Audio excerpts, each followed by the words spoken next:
Το καλοκαίρι, οι Κινέζοι κρεμάνε έξω από τα μαγαζιά τους φορέματα με χρωματιστά λουλούδια.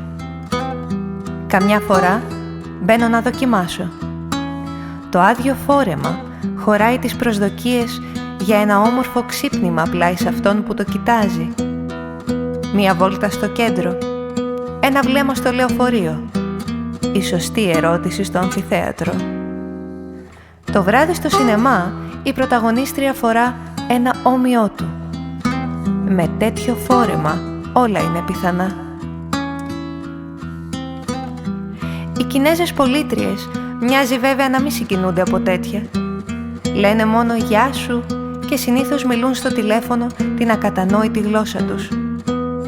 Ίσως λένε για τον καιρό στη μακρινή τους πατρίδα ή κάτι για το απόψινό φαγητό. Μα δεν καταλαβαίνω λέξη.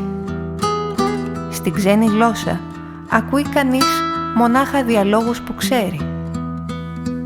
Έτσι σκέφτομαι πως ίσως και εκείνες, όπως οι εραστές στις ταινίες, ρωτούν κάτω από τη βροχή της Σαγκάης «Γιατί δεν έρχεσαι μαζί μου?»